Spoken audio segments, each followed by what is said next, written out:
मेरे प्यारे छात्रों, कल तक हम लोगों ने संज्ञा और सर्वनाम शब्दों के बारे में विस्तृत जानकारी प्राप्त की है। आज के सेतु अभ्यासक्रम में हम लोग अव्यय के बारे में जानकारी प्राप्त करेंगे। इसमें हम लोग देखेंगे कि अव्यय किसे कहते हैं और अव्यय के भेद यानी के प्रकार कौन कौन से हैं। तो चलिए सबसे पहले ये जान लेते हैं कि अव्यय किसे कहते हैं।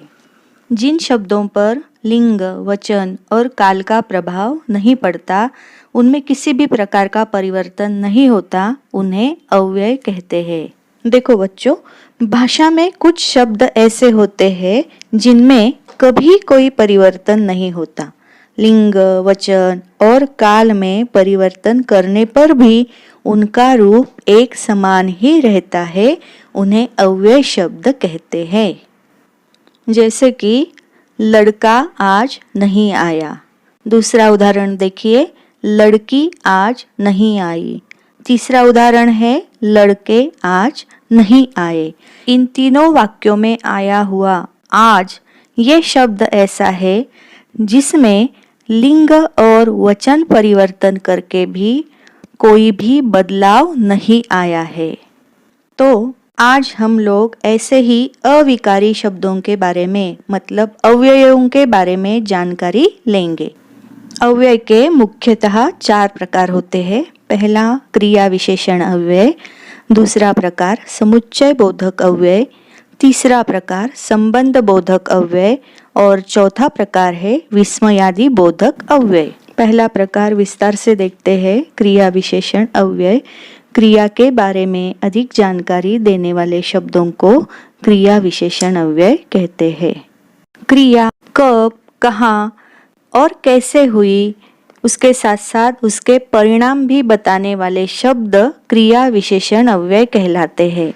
जैसे कि वह धीरे धीरे चलता है। दूसरा उदाहरण, सीता छत पर बैठी है। पहले वाक्य को कैसे ये प्रश्न पूछने से हमें पता चलता है कि वह धीरे धीरे चलता है।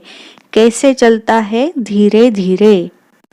दूसरे वाक्य में सीता कहाँ बैठी है, तो उसका उत्तर हमें मिलता है छत पर। तो धीरे धीरे और छत पर ये दोनों ही क्रिया विशेषण अव्यय है। क्रिया विशेषण अव्यय का दूसरा प्रकार है समुच्चय बोधक अव्यय। 2 स्वतंत्र वाक्यों को या 2 शब्दों को जोड़ने वाले शब्द को समुच्चय बोधक अव्यय कहते हैं। इसके उदाहरण देखिए, सीता और गीता खेलने गई। दूसरा उदाहरण है, तुम मेरी मदद कर सको तो बड़ा उपकार होगा। यहाँ पर पहले वाक्य में सीता और गीता इन दोनों शब्दों को और इस अव्यय ने जोड़ा है। तो दूसरे वाक्य में 2 वाक्यों को तो इस अव्यय ने जोड़ा है। वो 2 वाक्य है, तुम मेरी मदद कर सको और बड़ा उपकार होगा।